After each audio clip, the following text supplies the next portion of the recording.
Aujourd'hui, je viens de recevoir un colis et je suis hyper excitée. Enfin, il y en a deux, du coup, je voulais les ouvrir avec vous.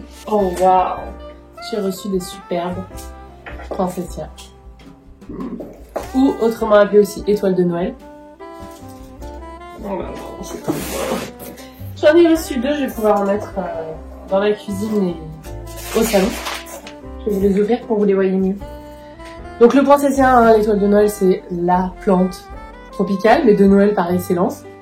En fait, on en trouve... Ah oui, alors, j'ai oublié de mentionner, ce petit clip, cette petite partie de la vidéo est sponsorisée. Et du coup, je voulais remercier Stars for Europe, qui en fait est une initiative de producteurs européens de Princessia. Je voulais les remercier de sponsoriser cette petite partie de la vidéo. Je suis ravie, c'est vraiment une plante qui est magnifique, qui va aller parfaitement bien avec ma déco de Noël. Alors, pour info, hein, si vous voulez des Princessia d'autres couleurs, il existe plein de couleurs. D'ailleurs, j'en ai vu dans ma jardinerie il n'y a pas très longtemps de différentes couleurs. Je vous mettrai quelques images d'inspiration. Moi, je suis partie sur du rouge parce que vous savez que cette année, je voulais faire un truc un petit peu traditionnel. Cette année, Louis va pas avoir de gros souvenirs, mais quand même, c'est le premier Noël, il comprend un petit peu qu'il se passe quelque chose de sympa. Et du coup, je voulais partir sur du traditionnel. Vous avez vu la déco de mon sapin. On est sur du bois, du rouge, etc. Et du coup, je voulais vraiment le Princessia rouge.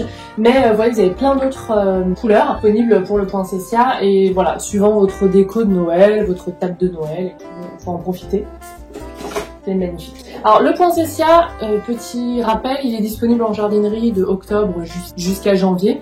En fait, c'est la période où vous allez avoir une plante avec de jolies couleurs. En fait, pour avoir ces jolies couleurs, le Princessia, il a besoin d'une grande période dans la journée d'obscurité. Donc en hiver, les nuits sont plus courtes, donc c'est là où vous allez avoir voilà, des jolies bractées avec de belles couleurs. Sinon, le reste de l'année, elle va rester avec un feuillage vert. D'ailleurs, pour garder vos Princessia, alors déjà, durant les périodes des fêtes, attention aux arrosages, laissez bien sécher la motte entre deux arrosages. Ensuite, attention au courant d'air. L'humidité, elle aime bien, donc pas près d'un radiateur, pas près d'une fenêtre, pas près d'un radiateur. Vous pouvez mettre aussi une soucoupe de bille d'argile pour les garder longtemps. Et quand vous arrosez, surtout, il faut pas que ça soit de l'eau fraîche. Plutôt de l'eau à température ambiante. Remplissez l'arrosoir la veille et le lendemain, vous aurez une eau à peu près 20 degrés minimum. Sinon, elle va pas du tout aimer. S'il y a trop d'eau, les feuilles d'ailleurs vont devenir jaunes. Une fois les fêtes passées, si vous voulez la garder, vous la rabattez, hein, vous la taillez, vous laissez 10 cm max, vous coupez voilà, toutes les branches au-dessus. L'été, si vous n'êtes pas en plein soleil, à la maison c'est pareil, pas de rayon du soleil direct. Vous pouvez la sortir et puis vous pouvez la rentrer ensuite à partir de septembre. Elle va repousser et pour avoir des feuilles avec de jolies couleurs, quelle que soit la couleur, moi c'est un rouge mais ça pourrait être voilà un autre type de Princessia, et ben il faudra la rentrer à partir de septembre. Elle va commencer à faire de nouvelles feuilles d'automne colorées parce que vraiment elle a besoin de cette période d'obscurité. Si vous en avez pas, vous pouvez la créer, hein, la mettre dans une pièce obscure pendant bien 10-12 heures quoi. Donc c'est pour ça qu'en hiver elle va avoir des superbes couleurs magnifiques. Donc voilà pour son entretien. Mais je suis trop contente. Je pense que je vais en mettre une dans la cuisine et une dans le salon. On va voir, on va regarder ça ensemble maintenant, l'aspect déco. Donc merci encore Stars for Europe pour cette belle collaboration et cette initiative, je trouve ça génial. D'ailleurs, dimanche c'est la journée mondiale du Princessia, donc le dimanche 12. Du coup je suis contente de les avoir reçus aujourd'hui, comme ça je peux vous les présenter pour la journée. C'est tellement noélique. Bon du coup, tant qu'on est dans l'aspect noélique, je continue avec une question, dans ma boîte à questions, plutôt une requête de nous montrer des recettes de Noël, des gourmandises de Noël. Et il y en a eu deux, et notamment il y en a une, c'était Priscilla, un jardin dans la maison, qui m'avait posé la question. Et je me suis dit, tiens mince, je suis un peu embêtée, parce que je pense que le fait que Louis est un petit peu jeune, du coup je cuisine pas pour le moment avec lui trop. On reçoit pas chez nous, on va chez ma soeur parce qu'elle a une maison.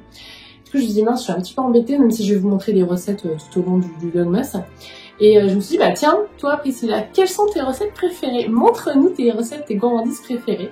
Et du coup, elle a accepté de me faire un petit clip pour voilà, vous donner quelques idées. Parmi les recettes dont elle parle, elle fera d'ailleurs, je crois qu'il y en a une ou deux en démonstration sur sa chaîne YouTube dimanche, je crois. Donc vous voyez, elle va vous mettre en appétit, puis vous pourrez aller voir la réalisation. Je vous mettrai quand même la recette en barre d'infos, puisqu'elle m'a tout donné. Enfin, les recettes en barre d'infos, puisqu'elle m'a tout donné. Et du coup, je la remercie pour ce petit clip. Et je vous laisse découvrir du coup les recettes des gourmandises préférées de Priscilla pendant la période des fêtes. Coucou Marion et coucou coucou à tous. Tout d'abord, je voulais te remercier encore Marion pour ton invitation. Ça me fait vraiment super plaisir. Merci beaucoup de m'avoir proposé de participer à ton vlogmas pour papoter du coup aujourd'hui, plutôt gourmandise. Gourmandise d'hiver et de fête. Alors ça va être très difficile pour moi de pouvoir vous partager une gourmandise préférée parce que je suis une grande gourmande. Il y a très peu de choses que je n'aime pas et beaucoup de choses que j'aime. Du coup, je me suis dit que j'allais plutôt vous partager différentes saveurs que j'aime utiliser en cette période voilà, d'hiver et de fête. Et je transmettrai à Marion deux petites recettes que vous pourrez du coup refaire chez vous avec vos enfants. C'est un peu le but aussi. Voilà, j'aime bien les recettes qui sont faciles, rapides et qui peuvent se faire aussi avec les enfants. Donc pour les saveurs, par exemple, j'aime beaucoup utiliser le potimarron et les épices que je marie ensemble, par exemple, dans des muffins. Voilà, des muffins au potimarron et aux 4 épices. J'aime bien faire des cakes aux pommes et au miel. Le miel est à l'intérieur et un tout petit peu sur le dessus pour le laquer avec des amandes effilées. J'aime beaucoup aussi utiliser tout ce qui va être amandes effilées, noisettes, noix. Marron aussi, j'ai déjà utilisé par exemple de la purée de marron pour faire des cakes ou pour faire des crèmes aromatisées justement au marron.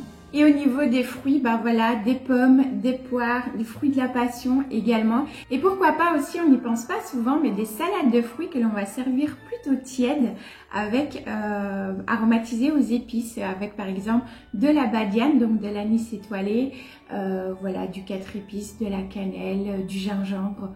Voilà, c'est délicieux aussi à faire. Et bien évidemment, les fameux petits sablés de Noël. Je vous mets une petite photo, on en a fait justement récemment avec ma fille. Et vous pouvez aussi faire quelque chose de ludique quand vous faites vos cakes. Pareil, je vous mets une petite photo.